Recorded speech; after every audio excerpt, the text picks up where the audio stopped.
E show! Bom, vamos lá. Mais uma quarta-feira, mais uma Histórias que Inspiram. Estava ansiosa por esse dia já. Uma quarta-feira para lá de especial, pós-Expo, né? Com muita coisa acontecendo, né? A gente tem que botar as coisas no papel, fazer de forma consciente, aproveitar tudo que tem aí, né?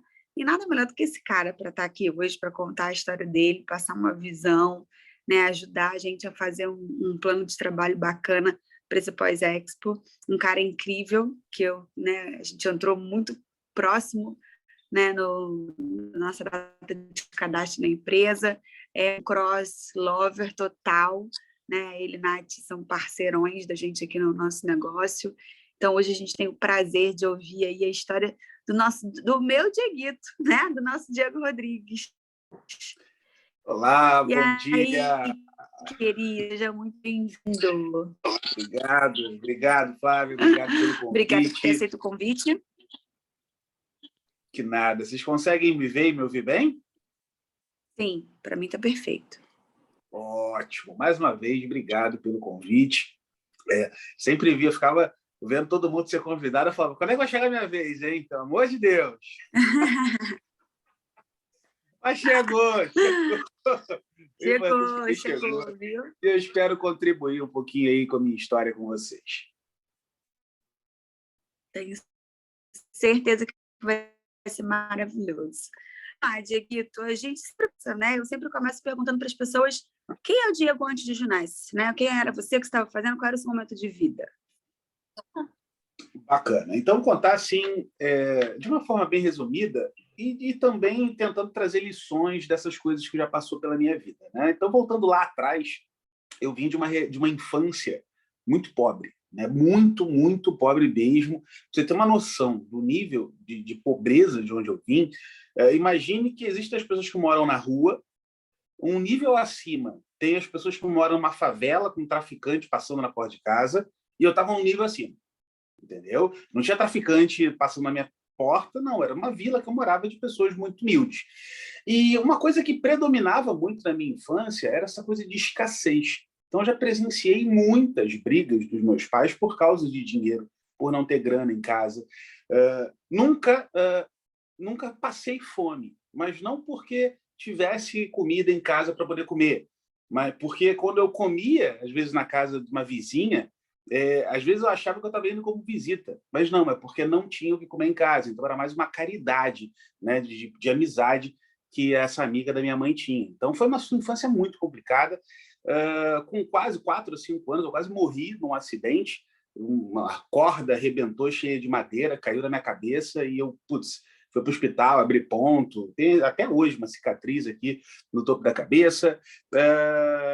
Muitas coisas. Meus pais se separaram quando eu tinha 7 anos de idade e aquilo foi, para mim, uma coisa muito forte, porque a presença do meu pai na minha infância era predominante. Enquanto meu pai era aquele legal que levava para passear, a minha mãe era a rígida que colocava as coisas em ordem. Daí eu lembro que quando eles se separaram, eu sabia que ele não estava indo para morar em outro bairro. Ele estava indo para morar em outro estado, porque ele mora no interior de Minas Gerais. Então, eu lembro que eu pensei, eu falei assim, putz, cara, eu vou ter que me acostumar a conviver com a minha mãe.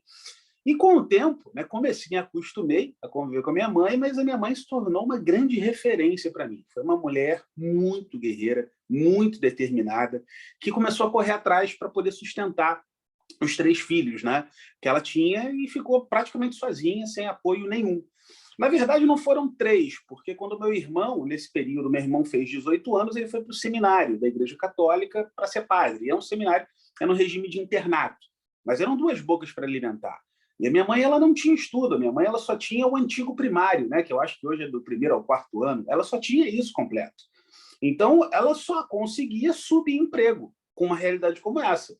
Então, ela fazia o quê? Ela passava roupa para os outros, ela fazia bico como garçonete, né? Nesses buffets, né? Vai ter casamento, sempre contratam alguém para servir as pessoas, ela fazia isso, para botar dinheiro em casa.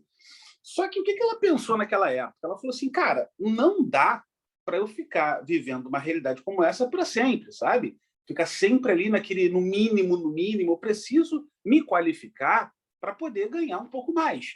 Então, ela tinha mais de 30 anos, devia ter 32, 34, devia ter minha idade, não sei. Hoje eu tenho 34 anos, e ela começou a correr atrás. Ela fez um supletivo para terminar o ginásio. Depois ela entrou numa escola tradicional que tinha lá em Madureira, uma escola normalista, que era o Carmela Dutra. Então, ela fez os 3 anos do segundo grau, fez o 4º ano, que era o adicional, né, que a pessoa se prepara para ser professora. Então, ela se formou no magistério e começou a dar aula. E as coisas começaram a melhorar na nossa vida. Em paralelo a isso, foram muitas mudanças que eu tive também de lugares. Então, eu morava em Madureira. De Madureira, eu fui morar na Pavuna. Da Pavuna, eu fui morar de favor. A gente chegou para uma situação como essa. A gente morou de favor na casa da amiga de mamãe, da minha mãe, porque a gente não tinha dinheiro para pagar aluguel na época, né? Depois a gente foi morar em Nova Iguaçu, num lugar que assim, a minha casa não tinha muro, a rua não era asfaltada, então quando eu tinha que ir para o colégio em dia de chuva, eu tinha que colocar saco no pé, sabe? Para não sujar o tênis de lama. Então, assim, foram situações muito desafiadoras que a gente passou. Hoje eu sou uma pessoa que eu busco muito a questão da previsibilidade justamente por isso. Porque essa vida, cara, de você sempre... Eu já morei em mais de 10 lugares, talvez. Essa vida de você sempre mudar, impede que você crie raízes, né? Porque a todo momento você está ali conhecendo gente nova. E para quem é mais jovem, né, está na época de escola, a pior coisa é tu primeiro dia de aula que tu não conhece ninguém. Você imagina, cara, sempre mudando, sempre indo de uma escola para outra. Então, hoje, eu tenho essa coisa na minha cabeça, né, de buscar essa questão da segurança, da previsibilidade, dada essa realidade que eu tive. Então, minha mãe foi uma grande referência para mim de uma pessoa que perseverou, uma pessoa que, independente da circunstância que ela estava, ela não se entregou, né? Ela poderia muito bem falar assim, estou muito velha para voltar a estudar, mas ela correu atrás e conseguiu aí melhorar um pouco a vida dela. Infelizmente, quando ela tinha 48 anos, muito nova, ela faleceu, né? E depois disso eu fui morar com meu irmão, né? Meu irmão, ele é padre da Igreja Católica, então morei por anos com meu irmão numa paróquia, numa casa paroquial, né? E aí fui tocando minha vida, escolhi o direito como área. O direito eu escolhi não por amor, não por vocação, não por identificação. O direito eu escolhi porque eu não sabia o que eu queria fazer na minha vida. Então eu falei assim, putz, cara, dizem que pessoas que gostam muito de ler, elas acabam fazendo direito, né? Então eu falei assim, bom, o direito é uma área interessante, porque eu posso ser juiz, eu posso ser promotor, eu posso ser procurador, eu posso ser delegado. Se nada der certo, eu vou abrir meu próprio escritório. Só que eu comecei a estagiar desde o primeiro período. Então eu conhecia a realidade nua e crua da profissão. E assim, quando eu trabalhei em escritório, nos 3 primeiros anos, né, de faculdade, eu vi uma realidade que eu não queria para minha vida. Eu não me via vivendo aquela vida de ficar redigindo peça, vai no cartório, vai no fórum, despacha com o juiz. Isso não, eu não me sentia completo, sabe, fazendo isso. Por quê? Uma coisa que eu sempre gostei foram de coisas voltadas para gestão, para liderança. E eu não conseguia entender, meu Deus do céu, o que eu posso fazer que eu possa desenvolver essa parte mais de gestão de liderança. Porque eu falo assim, cara, o direito, ele só vai... Se eu for fazer alguma coisa na área, né, eu pensava, eu só vou trabalhar com gestão de liderança depois que eu me formar. Então, assim, eu estou meio que condenado a estagiar em escritório até o final. Mas chegou aí no final de 2011, eu falei assim, cara, chega, não dá mais para mim. E a gota d'água foi que no dia do meu aniversário, me enviaram para Macaé para eu despachar um processo com o juiz. E eu cheguei em casa quase meia-noite, ou seja, quase não tinha mais nem aniversário. E aí fui trabalhar numa empresa, no jurídico de uma empresa, que foi para mim uma experiência maravilhosa, porque ali eu tinha tudo aquilo que eu gostava, que era essa coisa de gestão, de liderança. E a origem desse gostar de coisas relacionadas à gestão e à liderança foi o trabalho que o meu irmão fazia como padre. Quando eu fui morar com ele, né, nessa casa paroquial, depois do falecimento da minha mãe, eu via o amor que as pessoas tinham por ele, a gratidão que as pessoas tinham por ele, o que ele fazia pelas pessoas. E eu falava, cara, isso é extraordinário, né? Imagine eu encontrar algo em que eu possa fazer a diferença na vida das pessoas e poder ganhar dinheiro com isso, obviamente. Mas eu não conseguia encontrar esse o quê. Porém, teve um parênteses, porque num momento da minha vida, foi na transição ali do falecimento da minha mãe, né, um pouco antes, um pouco depois, eu fui indicado para fazer um curso chamado Pré-Seminário de Formação Sacerdotal. Isso é da religião, eu frequentava, da igreja messiânica, e eu fiz esse curso por um ano. Esse curso ele era um preparatório para que você ingressasse no seminário da igreja, ou seja, formação sacerdotal. Fiz esse curso por um ano, foram 11 pessoas na turma, 4 pessoas foram indicadas, do Rio de Janeiro. Dessas 4 que foram indicadas, os 3 passaram e eu não passei. E eu estava no meu limite de idade, então era a minha primeira, única e última chance. E nessa coisa de ir para o seminário, eu falei assim, cara, isso, o sacerdócio da igreja messiânica, eu vou poder fazer tudo aquilo que eu mais amo, que é essa coisa de liderança, que é essa coisa de poder fazer diferença na vida das pessoas, que é o melhor salário que você pode receber, que é uma pessoa chegar para você e falar assim, putz, cara, graças àquela tua palavra, assim, eu comecei a mudar minha vida por completo e eu tenho minha vida, uma gratidão absurda por você. Isso para mim é uma coisa que não tinha preço, mas eu não passei nessa prova de seminário. E eu confesso para vocês que foi muito difícil para mim superar essa rejeição, porque era uma coisa que eu queria muito e eu não teria sequer a possibilidade de tentar de novo. Então foi nesse período em que eu não fui aprovado e que eu entrei na faculdade, que era uma confusão muito grande. Eu falava, putz, cara, não é isso que eu quero fazer, não é isso que eu quero fazer, mas eu acabei escolhendo direito. E aí eu falei assim, cara, e era eu que pagava minha faculdade desde o início, então não dava para chegar e falar assim, não me adaptei a esse curso, vou mudar. Porque eu olhava para trás e falava, meu irmão, foi mais de um ano de mensalidade que eu paguei, então não dá para tentar outra coisa. Mas, enfim, e aí essa coisa de gestão de liderança sempre estava muito latente em mim, né? Eu quero fazer alguma coisa. E quando eu estava na faculdade de Direito, eu pensava assim, cara, a única coisa que eu posso fazer que tenha relação com gestão e com liderança é um processo de trainee, se eu fizer para uma grande empresa. Só que eu não poderia fazer o processo de trainee porque eu ainda estava num período muito cru, muito inicial da faculdade. Então eu tinha que ficar ali meio que tentando. Mas nessa empresa foi uma coisa muito legal, porque eu pude exercer um pouco dessa questão da liderança, né, da gestão. Eu pude liderar 3 equipes, foi uma grande escola para mim. Eu tive grandes aprendizados lá. E lá eu fui contratado, né, como auxiliar jurídico. E eu estava num nível ali, gente, de entrega, porque eu falei assim, cara, eu me encontrei numa coisa que eu gosto de fazer. E eu trabalhava de corpo e alma, sabe? Eu suava sangue por tudo aquilo. Um ano depois eu fui promovido. Então eu falei assim, nossa, meu Deus do céu, primeira vez da minha vida, né, que eu tinha sido promovido. E eu falei assim, cara, que coisa maravilhosa, porque pô, eu trabalhei muito ao longo desse último ano e me promoveram. Então isso significa que, e a promoção nessa empresa acontecia de 6 em 6 meses, eu pensei, olha, se eu trabalhei nos últimos 2 meses e fui reconhecido como promoção, significa que se eu trabalhar ainda mais, a chance de eu ser promovido vai aumentar daqui a 6 meses. E aí, gente, foi só aumentando esse nível de trabalho, aumentando, aumentando, aumentando. E um furacão passou pela empresa, porque a minha coordenadora foi demitida, depois o superintendente pediu demissão e entrou gente nova. Foi uma mudança muito louca. E nessa brincadeira, eu sempre esperava que eu fosse ser promovido. Sempre esperava, sempre esperava.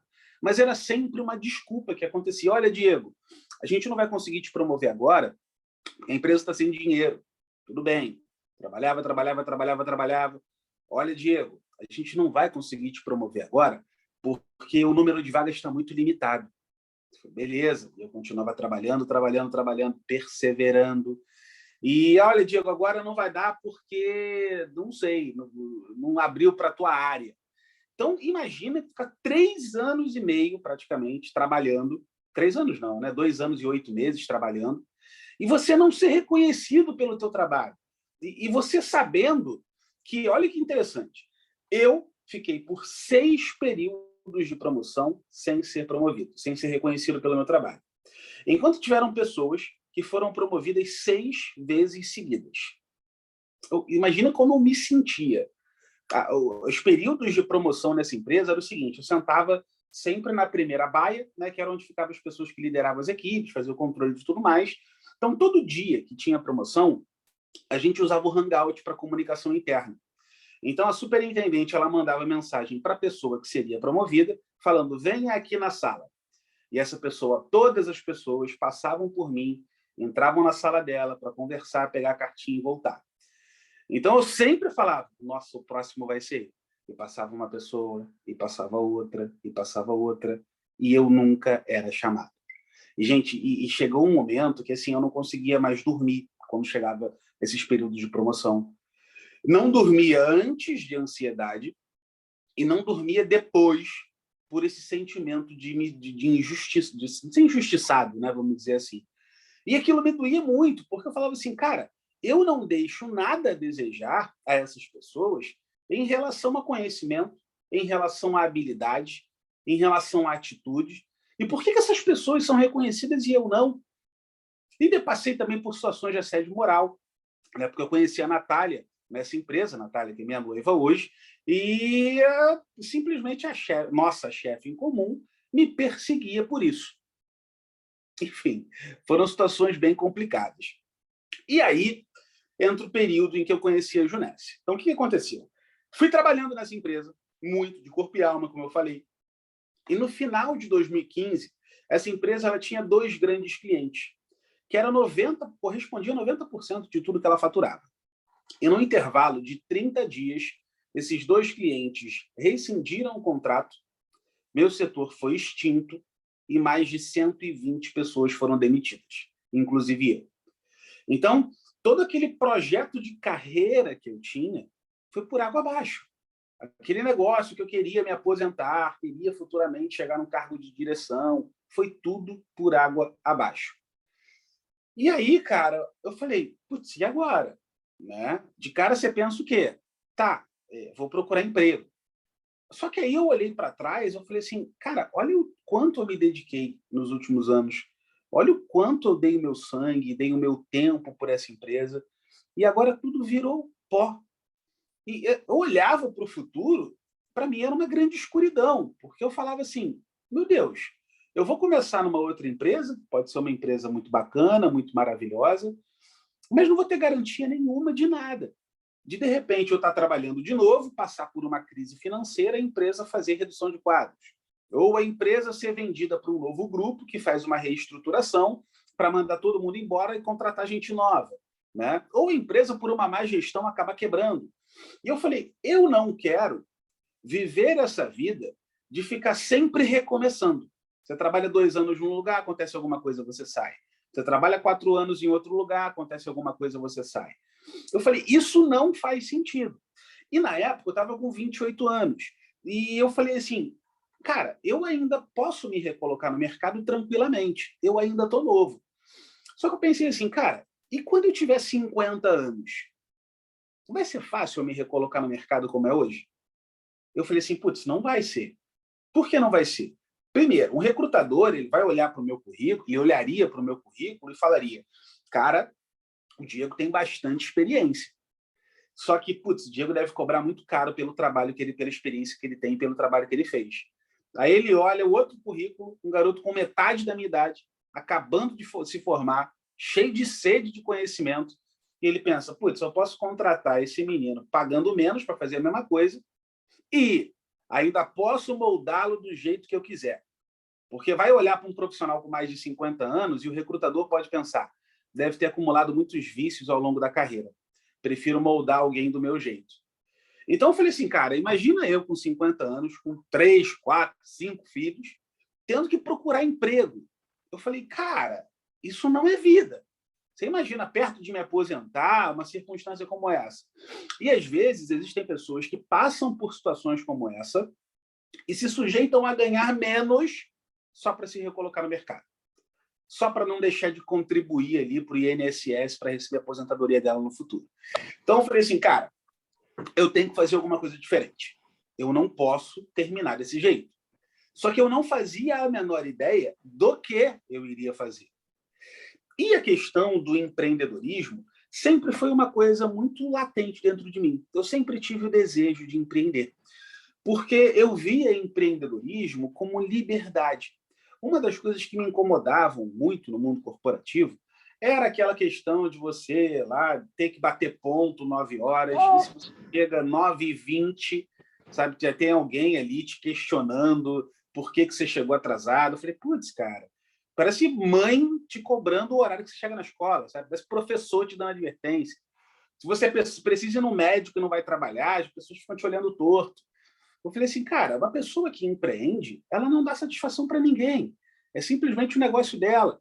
Quanto mais ela trabalhar, mais dinheiro ela vai ganhar, sabe? Não é aquela coisa que você trabalha muito e teu salário é o mesmo e fica implorando para que alguém te reconheça para que você tenha um aumento de 10, 20, 30%, de R$ 200 no teu salário. Só que eu falava assim, cara, eu não vou empreender, por quê? Primeiro, nunca empreendi na vida, eu não tenho experiência. Segundo, para você empreender, na minha cabeça, eu falava, putz, eu vou precisar de 50 mil, 100 mil, 500 mil, R$ 1 milhão. Eu não tenho essa grana para começar. Outra coisa, nunca trabalhei com vendas na vida, nunca trabalhei na parte comercial. Todo mundo que empreende vende alguma coisa para alguém. Como é que eu vou empreender se eu não sei vender? E, por fim, a questão da dedicação exclusiva. Né? Ninguém abre uma farmácia para fazer renda extra. Né? É o olho do dono que engorda o gado. Você tem que estar ali para o negócio acontecer. Então, como é que eu vou largar tudo para poder empreender numa coisa que eu não tenho experiência e não tenho grana para começar? A grana eu poderia até dar meu jeito. Mas, putz, se der certo, maravilhoso, vou ganhar muito dinheiro. Mas e se não der certo? Eu vou ficar com puta prejuízo e vou voltar para o CLT com o rabo entre as pernas? Eu falei, ficava com esse medo. E aí, foi em abril, março ou abril de 2016, a Natália, um belo dia, me acorda e fala, Diego, olha isso aqui.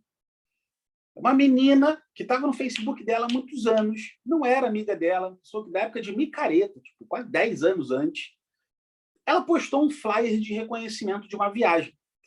E a Natália, olha, Diego, essa menina ganhou uma viagem para os Estados Unidos, que era uma viagem para Orlando, na época, para o evento da empresa. Vamos falar com ela. Eu falei assim, não, calma.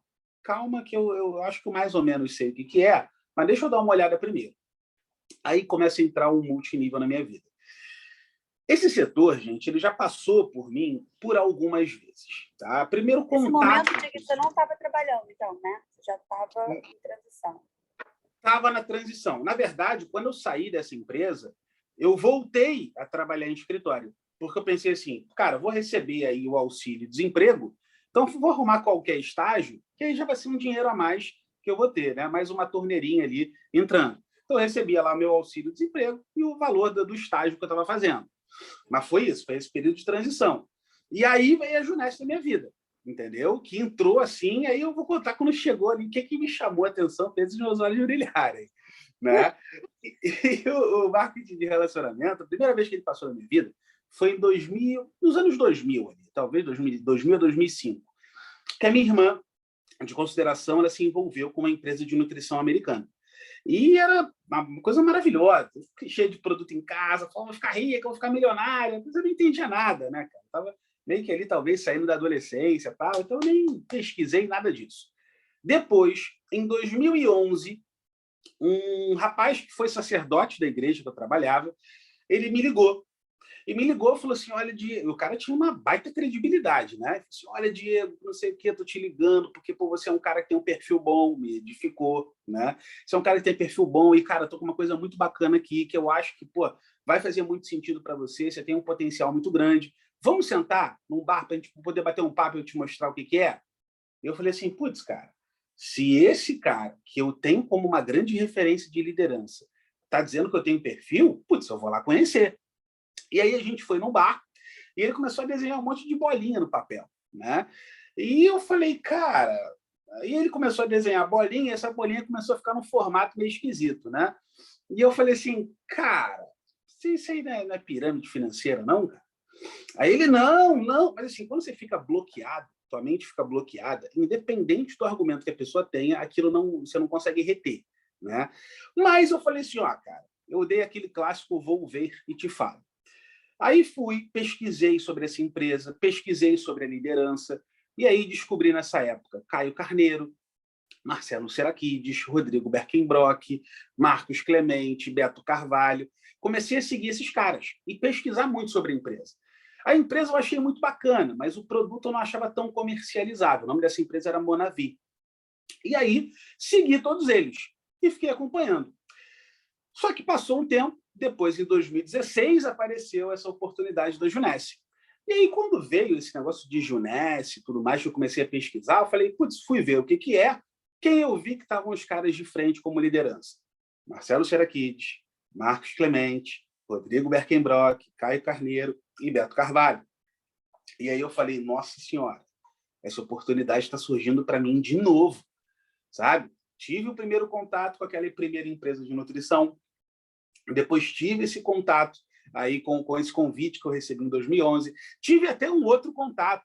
Tinha um amigo que ele chegou a me vender um perfume, esses genéricos de perfume, né, da empresa que eu trabalhava, que era uma empresa chamada Up Essência, que antes da Rinodê, ela foi uma das maiores empresas de multinível do Brasil.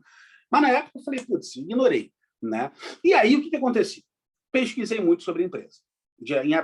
Em março, abril de 2016, no dia 17 de maio, eu fui no Teatro no Shopping da Gávea para conhecer o projeto.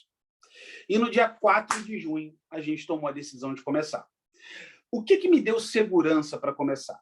Primeiro, eu teria apoio e suporte. Eu não estaria sozinho. Então, eu falei, putz, isso é maravilhoso. Já que eu não tenho experiência, ter pessoas que podem me dar o direcionamento já me deixa mais confortável. Segundo, eu poderia fazer em paralelo ao escritório, né, como um plano B, uma segunda fonte de renda. Se não der certo, bacana, continuo no estágio. Se der certo e tiver uma perspectiva melhor, fico só com isso. E quarto, é a questão do investimento, que era muito mais acessível para poder dar esse pontapé inicial. É risco zero. Né? Você vai investir em produtos, não precisa de toda a parte burocrática, de custos e tudo mais. E eu falei assim, por que não?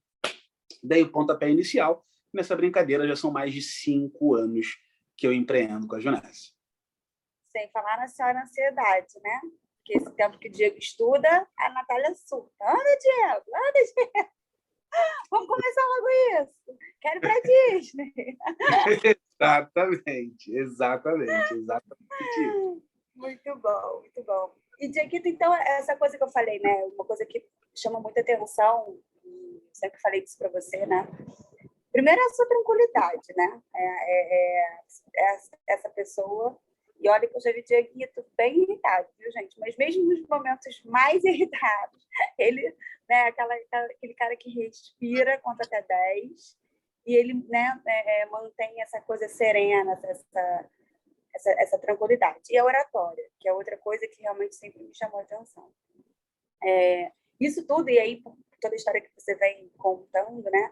Eu acho que te facilitou, assim, apresentar o plano, fazer um convite, nunca foi um problema para você ou foi um obstáculo que você teve que superar? Conta para a gente como é que foi esse início. Então, como é que era a questão do plano, né? De apresentar o plano, de convidar as pessoas, que é um pouco desse trabalho que a gente... Pouco não, muito desse trabalho que a gente faz no Junesse. Vamos dizer que eu já tinha um pouco da sementinha desse trabalho feito quando eu fiz esse pré-seminário na igreja. Então, assim, na igreja messiânica, ela é uma igreja muito nova. E por ser uma igreja nova, qual é o seu objetivo? A expansão, né? Que mais pessoas conheçam a empresa, que mais pessoas conheçam a igreja, né? E tudo mais. Então, quando eu estava no pré-seminário, existem duas vertentes de um sacerdote. Você tem a parte mais administrativa e você tem a parte pastoral. Então, quem foca na parte pastoral, o que esse cara faz? Ele recebe as pessoas que vão à igreja pela primeira vez. Como essas pessoas vão à igreja pela primeira vez? Essas pessoas, elas são explicadas do que se trata a igreja, do que é, de onde ela veio. Então, a gente fala um pouco da igreja. Por fim, se essa pessoa foi para uma igreja, ela precisa de alguma coisa. Então, para você saber o que ela precisa, o que você tem que fazer? Ouvir a história dela. Então, tinha esse trabalho de prospecção, né? Quando você às vezes fala com um amigo que está passando por um problema, você fala, putz, cara, vamos lá, vai ter um culto no horário tal. Então, eu fazia a prospecção, eu ouvia a história das pessoas, eu fazia tudo isso, né? Então, eu tinha um pouco dessa essência de quando eu vim aqui para a Junesse. Qual o trabalho que a gente faz aqui? Expansão. A gente quer encontrar pessoas que não conhecem a marca. A gente apresenta a marca para as pessoas, a gente ouve a história delas. E assim o negócio foi acontecendo. E aí essa questão da oratória, né, que você falou, putz, de um plano bem apresentado e tudo mais, o que aconteceu? O que eu falo, às vezes, para uma pessoa que, às vezes, ela acredita que talvez ela não saiba apresentar o plano, por exemplo. O que eu recomendaria para essa pessoa é pratica, meu Deus. Porque eu apresentei muito plano ao longo desses anos, apresentei. E eu digo que menos do que eu deveria, tá? Porque se as pessoas falam que o ideal é que a gente apresente um plano por dia, era para eu ter apresentado 1.500, 2.000 planos. Eu não cheguei nesse nível ainda, né? Então estou devendo. Só que, assim, eu sempre me preocupei com essa questão de saber apresentar o plano. O que eu vou falar? Como eu vou falar? Primeiro desafio que tem a questão do tempo, né? Putz, eu não posso fazer um plano de 1h30. Então, você precisa passar a maior quantidade de informações no menor tempo possível, né? E informações relevantes, informações corretas. Então, eu sempre buscava conhecimento, buscava entender. Putz, é isso mesmo, né? Eu apresentava planos, gente, para a parede, sabe? Treinando de, putz, quando eu for apresentar, cronometrava o plano no celular e começava a apresentar para a parede. Oh, boa tarde, então, Diego, a empresa foi fundada em 2009. Então, se hoje eu tenho essa facilidade de apresentar plano, foi porque, além de apresentar o plano por muitas vezes, eu apresentava até quando não tinha, porque eu estava treinando, estava sempre treinando, querendo me aprimorar nessa habilidade. E essa habilidade que eu aprimorei de plano, existem outras habilidades que eu tenho que aprimorar até hoje, que é a habilidade de convite, que é a habilidade de follow-up, que é a habilidade de fechamento. Só que para eu desenvolver essas habilidades, eu preciso fazer muito. Fora isso, não tem como. Então, assim, eu tive bloqueio no início para poder prospectar outras pessoas. Tive, às vezes, um bloqueio, mas por medo do julgamento alheio. Não por não saber o que fazer, entendeu? Mas eu tive esses bloqueios aí no início, mas foi tudo superado, né? A ação cura o medo, como dizem, né? Exatamente. E isso é uma coisa que você faz muito, né? Assim, a gente tem uma relação muito próxima e você apresenta muito plano, né? E continua apresentando muito plano. E as pessoas têm aquela crença limitante da lista, né? Então, fala um pouquinho pra gente como é que você se mantém mesmo depois de 5 anos aí, vai para o 6º ano de Junesse, com um trabalho ativo, apresentando plano, né? De onde vem os seus prospectos? Onde você trabalha a Junesse? Ótimo. Gente, aí encontrar prospectos é uma outra habilidade que você acaba desenvolvendo. Mas vamos lá. Eu não sei algum patamar das pessoas que estão assistindo aqui na sala, tá? Mas como esse vídeo vai ficar gravado, né, então acho que vai lá talvez para o canal do YouTube da Flávia, eu vou falar de uma maneira genérica, principalmente para quem está começando. Quais foram as fontes das quais eu tirei os prospectos que eu convidei ao longo desses mais de 5 anos? Primeira coisa que eu fiz, Facebook. Tá? Facebook é o lugar onde todas as pessoas que passaram pela tua vida devem estar. A pessoa que você conhece de vista, você precisa adicionar no teu Facebook, sabe? A pessoa que você estudou no Jardim 1 precisa estar no teu Facebook. Outra coisa, para você aumentar a tua lista no Facebook, você encontrou lá o teu amigo que estudou na 3ª série com você, entra no Facebook dele, dá uma olhada nos amigos que ele tem, não em comum, porque você vai ter na tua rede, mas dá uma olhada, pode ser que você lembre o rostinho de alguém. Então, o que eu fui fazendo, gente? Isso era uma coisa que eu fazia sempre, tá? Todas as pessoas que vinham como sugestão, até antes da Junesse, que vinham como sugestão para mim no Facebook, eu adicionava. Acabava que minha lista no Facebook era muito grande. Então, quando eu comecei a trabalhar com a Junesse, o que eu fiz? Tem uma coisa, e aí só você botar no YouTube que você vai ver. Importar contatos, planilha de Excel, Facebook. Ponto. Lá vai te ensinar o passo a passo. Então, o que eu fiz? Eu fiz esse backup de todos os contatos que eu tinha no Facebook, e aí o Facebook manda isso para você num arquivo de HTML. Ele manda para o teu e-mail. Ou abre direto lá no aplicativo, não lembro direito. Então, com esse arquivo do HTML, o que eu fiz? Eu peguei, dei o Ctrl+A na tela, joguei tudo para a planilha de Excel. coloquei lá em ordem alfabética, de A a Z. Falei, putz, maravilhoso, tem uma lista aqui com 2.000 pessoas para trabalhar. E aí, gente, comecei. Trabalhando, convidando. Pum! Acabou a minha lista do Facebook. Porque eu acabei minha lista do Facebook, que ali eram contatos quentes e mornos majoritariamente. Tinha um ou outro contato frio. Mas, e agora? Aí o que aconteceu? Isso foi acabar, gente. Quando é que eu acabei minha lista do Facebook? Acho que foi em 2018. No final de 2018, salvo engano, que eu acabei essa. Final de 2018. Não, final de 2019. E aí, ao longo desses anos, desde que entrei na Junesse, eu tinha lá o perfil no LinkedIn. Então, o que eu fazia no LinkedIn? Vez ou outra, eu entrava no LinkedIn, aceitava todas as solicitações de conexões que eu tinha recebido e adicionava um monte de gente. Adicionava sem critério nenhum. Adicionava. Beleza, me bloqueou. Esquecia LinkedIn, continuava meu trabalho. Depois, passava um tempo, voltava no LinkedIn, aceitava a solicitação, convidava de novo e assim sucessivamente. Então, quando chegou no início de 2019, né, vamos dizer assim, eu já tinha mais de 4.000 pessoas no LinkedIn, 4.000 conexões.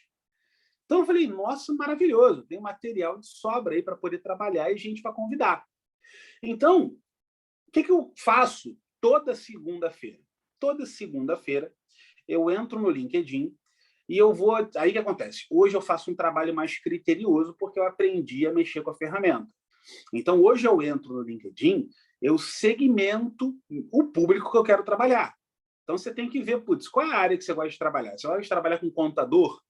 Você vai entrar lá no teu perfil, no Minha Rede, e você vai ver as sugestões de conexão. E ali você sempre vê a profissão que a pessoa coloca. Se ela é contadora, se ela é advogada. Então, aí você olha, putz, é advogado? Fecha, se não te interessar. Ah, você vai olhar, putz, é contador? Opa, vou conectar. E vai olhando, está passando um monte de profissão que não te interessa. Vai fechando. Opa, contador? Adiciona de novo. Então, eu vou segmentando o público que eu quero trabalhar. Então, isso, aí o limite de conexões semanais que o LinkedIn te permite, teve um tempo que ele não estava permitindo para mim mais de 100. Então, ficava ali no 98, 99, mas graças a Deus ele expandiu. Então, estou conseguindo conectar com mais de 200 pessoas por semana. Né? Então, isso tem aumentado meio. Ou seja, você consegue quase 1.000 pessoas por mês conectando ali e segmentando o público. Né? Ah, Diego, eu quero trabalhar com pessoas mais velhas. Olha a foto dela e conecta. Veio pessoa com cara de novinha, fecha. Então, hoje eu consigo, né, segmentar o meu público nesse sentido. Então, hoje eu trabalho no Instagram? Não. Hoje eu trabalho só LinkedIn. LinkedIn é o melhor? Cara, o melhor é a rede social que você mais dominar. Pode ser que você goste e ame trabalhar no Instagram. Então, seja especialista em Instagram. Tem gente que fala assim, não, mas é bom trabalhar um pouquinho no Instagram, um pouquinho no Facebook, um pouquinho no LinkedIn. Eu não consigo, tá? Por que eu não consigo? Porque cada rede social, as pessoas elas se comportam de um jeito. Uma pessoa que está no LinkedIn, apesar de ser a mesma pessoa que está no Instagram, a cabeça dela está diferente naquela rede social. Uma mensagem que ela recebe no LinkedIn, ela não recebe da mesma forma no Instagram. Tá? Então, você precisa ser um especialista na rede social que você trabalhar. E como você se torna especialista? Quando você foca no trabalho que você faz. Né? Então, você vai focar, por exemplo, Facebook. Tem gente que já eliminou a lista de contatos do Facebook e a pessoa, sei lá, eu quero trabalhar em grupos do Facebook, me conectando em grupos temáticos da área de vendas, da área de gestão. Não sei qual vai ser teu foco. Mas se eu pudesse te dar uma sugestão escolhe uma rede social, independente de qual seja, e foca para você se tornar especialista, referência no trabalho naquela rede social. Eu sou referência em LinkedIn? Não, mas eu trabalho para ser. Show, Diego, maravilhoso. E aí, uma outra coisa que sempre me chamou muita atenção, né, foi a questão do conhecimento, né? Você falou que uma coisa é passar, né? Você falou, por diversos momentos passou o multinível, né, na minha história, e você citou aí alguns momentos, sua irmã, né, o cara do seminário, enfim. Mas você é um cara que você tem conhecimento, né? Então, assim, o Diego, gente, é um cara que quando ele vai dar treinamento sobre a indústria do marketing de relacionamento, ele conhece aí e fala de inúmeros nomes. E aí eu queria que você trouxesse para a gente, né? Porque muita gente não conhece outros mercados, outras pessoas. Aqui a gente já conhece, a gente sabe, se eu perguntar, não tem muita graça quem é a sua inspiração na China, não tem muita graça, porque muito provavelmente vai surgir o nome de um duplo, né, de um diamante. Então, assim, queria que você falasse um pouco do que te inspira no marketing de relacionamento. Quem é a figura que você conheceu fora dos limites da Junesse que hoje te inspira? Que hoje é uma pessoa que você fala assim, cara, esse cara faz ou fez um trabalho e é um cara que eu tenho como mentor no multinível. Ótimo, excelente pergunta. Uma coisa, gente, que eu vi quando eu trabalhei no mundo corporativo é o seguinte: 2% de todos os profissionais do mundo corporativo que trabalham em qualquer lugar são pessoas que buscam entender aquilo que fazem, por que fazem, qual é o impacto do trabalho que eles fazem, que benefício do trabalho que ele faz pode gerar, o que pode melhorar no processo de trabalho, será que pode ser o fluxo de trabalho pode ser melhorado ou pode ser aprimorado. 2% das pessoas se preocupam com isso. Estão ligados, estão propondo ali melhorias, soluções. E 98% dos funcionários do mundo corporativo são os chamados funcionários 9 às 6, que é aquele cara que ele vai entrar 9 horas da manhã, vai bater o ponto dele, das 6 horas ele bate o ponto dele e vai embora. Ele não está nem aí.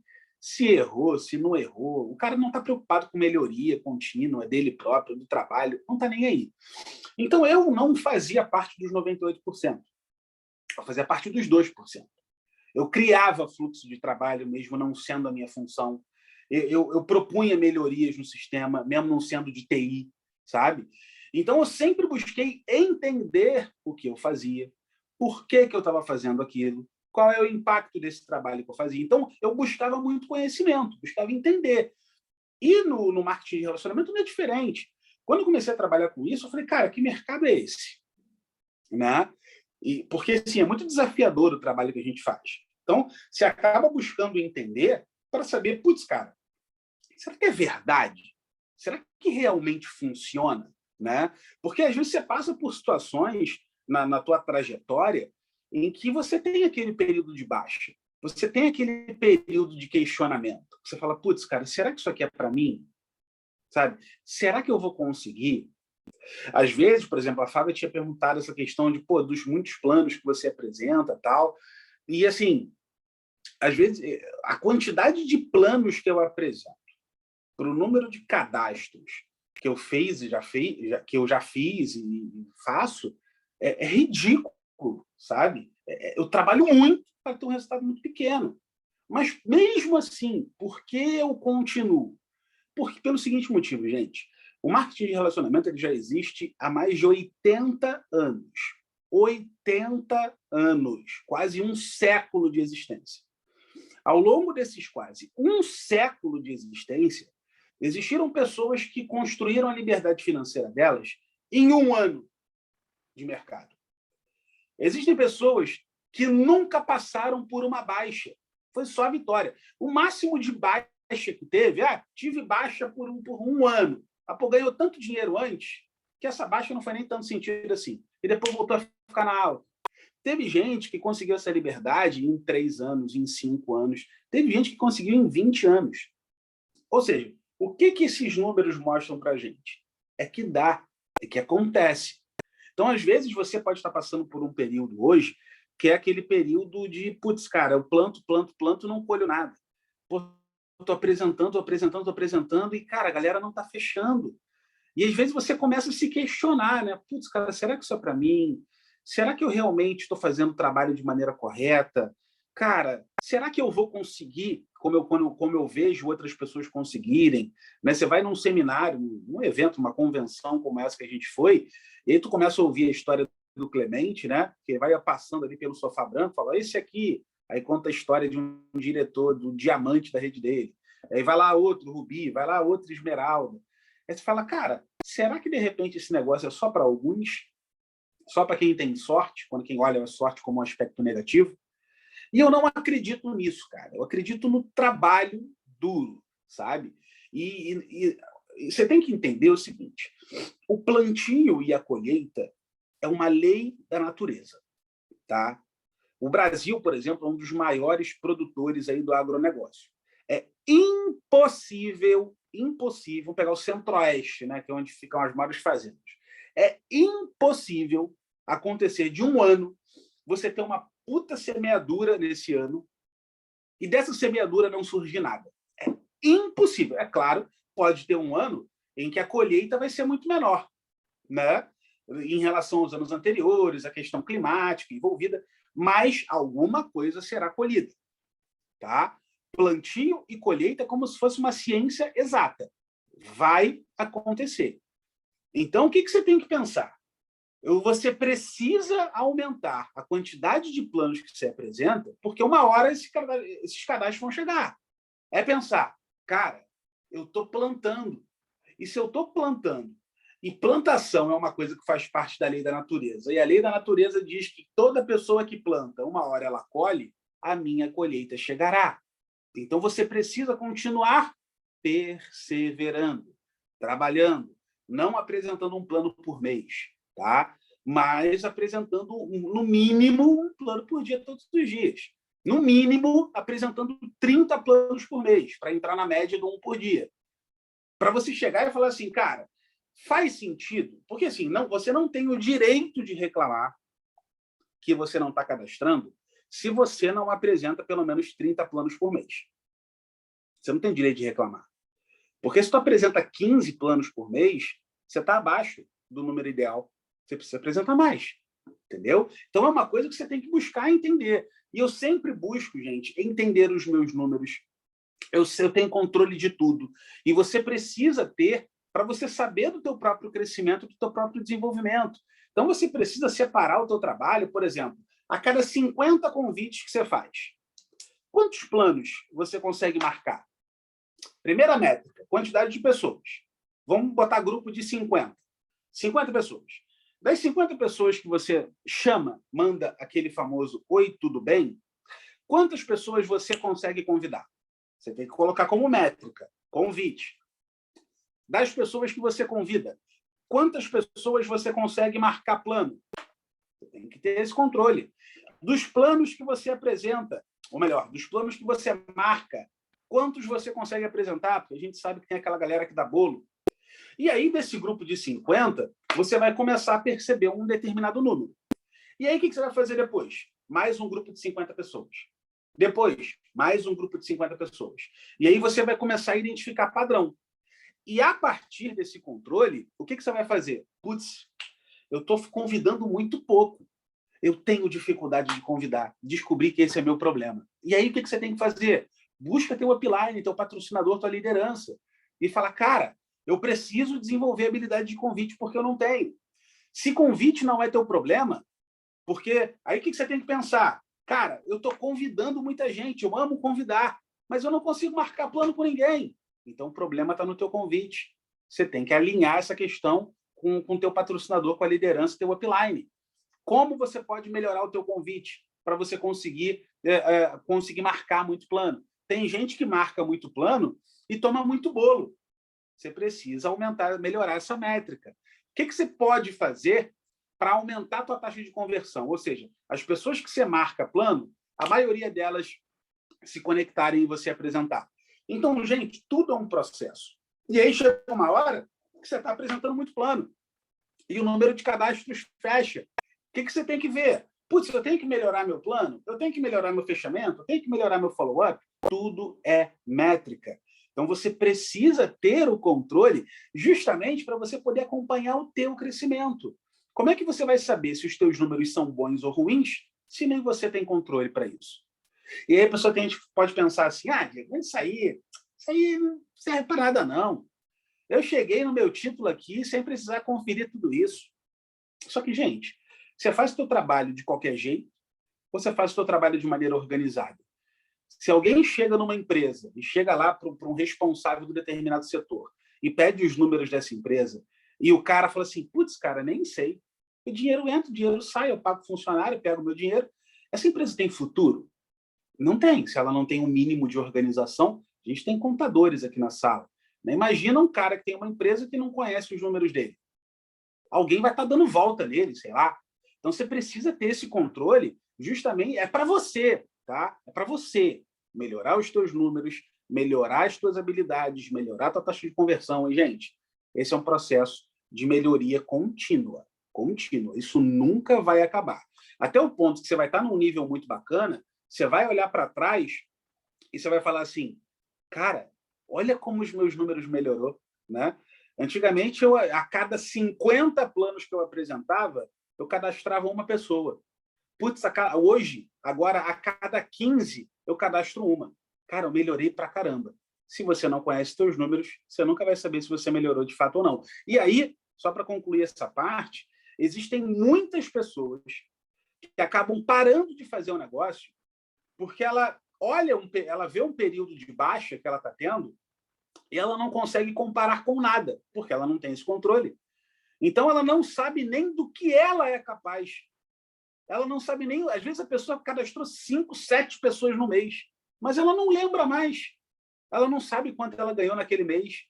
E a pessoa fala assim, cara, peraí, se eu conseguir, olhando lá no controle dela, olhando, putz, 2 anos atrás, eu já cheguei nesse nível, eu ganhei esse dinheiro, eu cadastrei essa quantidade de pessoas. Se eu conseguir fazer isso lá atrás, pô, tem plena competência e capacidade de fazer de novo. Uma pessoa que não tem controle, isso simplesmente se perde no tempo. Muito bom. Realmente, os números são essenciais. E é isso, às vezes a pessoa, que você falou, né? A pessoa desiste porque ela não conhece os números dela, né? O ser humano, né? Ele trabalha reagindo, né? Então, quanto mais não você tem, você parece que o número de pessoas que você falou foi muito grande. Mas, né, quantas vezes a pessoa entra e você fala, você tem que fazer uma lista contando, nossa, mas 50 nomes. E aí, quando você fala assim, então tá, né, aquelas outras dicas dos líderes, vamos fazer aqui a sua lista de aniversários, os de 200, né? Então, tudo é o tamanho do obstáculo que você enxerga na sua frente. Gente, E tem uma coisa que você me perguntou, Flávio, que eu acabei... Peraí, só. Gente, quem tiver pergunta para o Dieguito, vai colocando no chat. Porque, né, já são 8h24 para a gente ir caminhando para os finalmente. Isso. E agora ele vai não, é só falar uma coisa aí, não vai que fugir da minha pergunta, não. Uma coisa que tu tinha me perguntado, que eu tinha que falar, que é a questão de liderança, né? Quem é que me inspira, quem eu tenho como ponto de referência e tal. Eu sou uma pessoa que eu não me fecho à Junesse, por exemplo, em relação a líderes que eu me inspiro. Porque, cara, esse mercado aí é gigantesco, de pessoas que você pode ter como referência. Sabe? Daquele Dexter lá da Amway, que o cara fez 1 bilhão em comissões ao longo da vida dele, como é que eu vou negligenciar o cara que tem uma história como essa? Então, eu sigo líderes de várias empresas. Claro que, assim, a referência que eu tenho na Junesse, de um cara assim bizarro, que todo mundo tem esse cara como referência, é o Marcos Clemente. Né? Mesmo o cara sendo dos mais bem pagos do Brasil, o cara não para de trabalhar. E o trabalho não é uma coisa pesada, não, é uma coisa leve e natural para ele. Né? Ele fala com as pessoas e tudo mais. Então, é uma grande referência que eu tenho em Marcos Clemente. Fabiano é um cara que eu sempre me inspiro nessa questão de oratória. O cara tem uma puta oratória. Fabiano, nossa senhora, uma referência. E assim, aí você vê a questão do desenvolvimento. Né? Eu lembro que um tempo atrás eu ouvi um áudio de um depoimento que o Fabiano deu lá na época da Monavi. E sabe, tu vê o Fabiano ofegante no microfone, nervoso. E tu olha o Fabiano hoje, o que ele falou aí na Expo, você fala, meu Deus do céu. Tá? Tem líderes de outras empresas que eu sigo também, gente que é muito boa, que fala sobre conteúdo, fala sobre desenvolvimento de equipe e tudo mais. Assim, são grandes referências que eu sempre pego o melhor de cada um deles para poder sempre pegar esses aspectos positivos, tentar internalizar e aplicar, né, no meu trabalho do dia a dia. Tem algumas perguntas aí? Não sei. Não, por nada de pergunta ainda. Dieguito, agora para quem trabalha em grupo, né? Em grupo é ótimo, em dupla, você e Nath, vocês têm um sistema de trabalho muito bem dividido, né? Conta pro pessoal aí como é que vocês dividem aí o dia a dia de vocês, né? Porque a venda é algo que você faz, mas não é a tua paixão, né? A rede sempre foi aquilo que você gostou mais, né? E a Nath tem a escola, você é full-time ginásio. Como é que vocês organizam aí a agenda do casal para tocar ginásio? Então, cara, o grande desafio, e graças a Deus a gente já superou essa questão de trabalho em casal, é aquela cobrança de putz, um achar que é chefe do outro, sabe? Da pessoa chegar e te cobrar alguma coisa. Geralmente, quando você trabalha em casal, o parceiro ele te cobra como se ele não cresce por tua culpa, né? Isso já aconteceu muito. Porque você tem que fazer mais. Mas peraí, cara, eu te impeço de fazer, né? Então é muito complicado. E isso a gente batia muito a cabeça no início, né? Cobrança, o cacete. E eu sempre falava assim, cara, faz o teu, sabe? Faz o teu. Se é boa focando em plano, se é boa vendendo produtos para as pessoas, foca. A gente não vai deixar de crescer por minha culpa. Porque se tu é tão boa para poder me cobrar, então pega e faz, pô. Você está entendendo? Então, isso era uma briga que a gente fazia. Hoje, a coisa é muito mais bem desenhada. Então, ela foca lá, tem a questão da venda que ela faz, né, dos planos que ela apresenta, eu foco no meu. E assim, o mais importante do trabalho em dupla é que vocês tenham o mesmo objetivo em comum.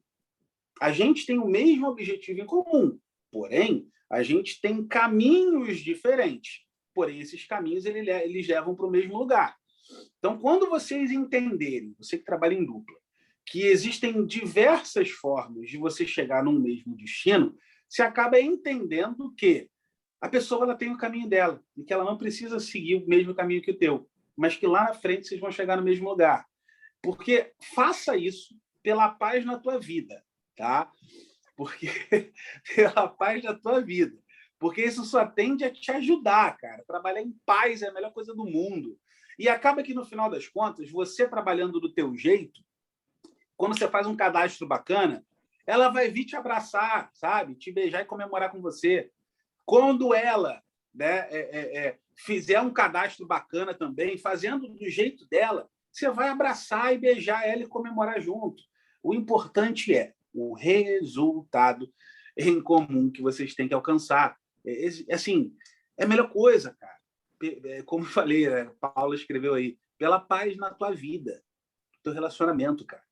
Para um não matar o outro. Pode ser que chegue no nível de um matar o outro, para você não matar o teu companheiro, o teu parceiro aí. Deixa isso muito bem desenhado. Deixa o outro trabalhar em paz. Isso é muito legal, gente. Até isso, marketing de relacionamento ajuda, viu? Evoluiu aí o casal. A Natália dizendo que adora ser chefe.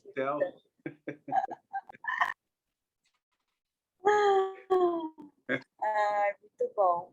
Dieguito, e aí a gente está nesse pós-expo aí. Ó, Thiago. Thiago.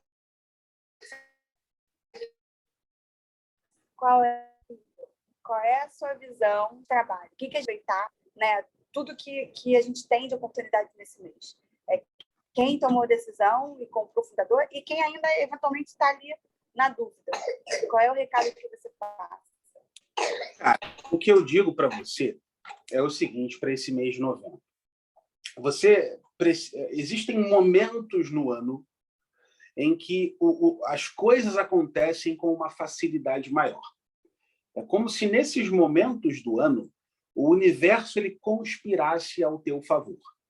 É muito curioso, e eu vejo isso muito acontecer, que é muito semelhante o que acontece na empresa com o que acontece dentro da nossa realidade, dentro da nossa equipe.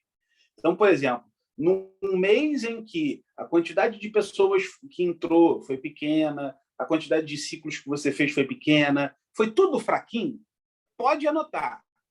No geral, foi a mesma coisa com a empresa.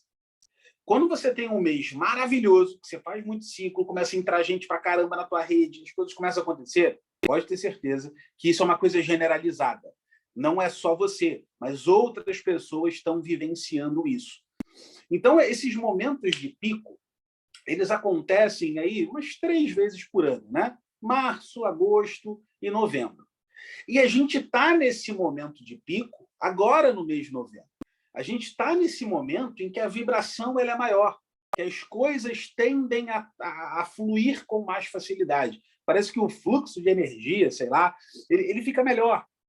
Então, o que você tem que fazer para melhorar os teus resultados nesse mês de novembro? Aproveita tudo que a empresa está te dando como possibilidade de se tornar um sócio fundador da marca, se você ainda não é, desse benefício de ganhar bônus a mais, né, num cadastro que você faz se você virar fundador, acumular pontos viagens para essa viagem de Cancún. Bota energia para fazer isso agora em novembro. Aproveita essa energia. Bebe da fonte de outras pessoas. Eu não sei se você, de repente, não está motivado. E para você não estar motivado, é só se você não foi na Expo, né? Mas se você, de repente, não foi, cara, conversa com quem foi. A Junessa, ela mandou até no nosso e-mail o link lá do YouTube. Tem no canal do YouTube oficial lá um pouco do que aconteceu na Expo. Vai assistir de novo. Mas aproveita e pega esse mês para fazer mais. Faz mais vendas. Apresenta mais planos. Porque quando você aproveita um mês bom como esse, as coisas acabam acontecendo. O que num mês ruim, vamos dizer assim, uma pessoa normalmente não cadastraria, num mês que tem essa energia forte, que é o mês de novembro, as coisas acontecem. Então, aproveita essa onda, cara. Bota a tua prancha no mar, corre atrás, apresenta muito plano, que eu digo para você, se você fizer um trabalho forte até o final do mês, não tem como você não ter resultado. E se você não é fundador, mas é uma pessoa que tem o desejo de construir rede, eu não sei em que patamar você quer chegar no plano de carreira, mas se você tem o desejo de construir rede, é tua obrigação se tornar um fundador. Obrigação se tornar um fundador. Agora, não, Diego, mas assim, eu gosto só de vender uns produtos, né? Fazer uma renda extra. Tal. Aí, beleza. Você não precisa comprar o fundador. Compra um combo menor, né? Lá, pode fazer. Ou faz teu só teu Smart Delivery. Agora, se você quer trabalhar a construção da rede, não tem como você se tornar fundador. Porque, cara, quando você escolhe não se tornar um fundador, é como se tu chegasse para a empresa, ela te oferecesse um malote de dinheiro e você falasse assim, não, obrigado. Putz, quem vai recusar dinheiro, gente? Nem maluco recusa. Dependendo do maluco, se tu der um dinheiro para ele, ele vai aceitar. Então, aproveita essa possibilidade de se tornar um fundador da marca, cara. Não é por você. Não é por você.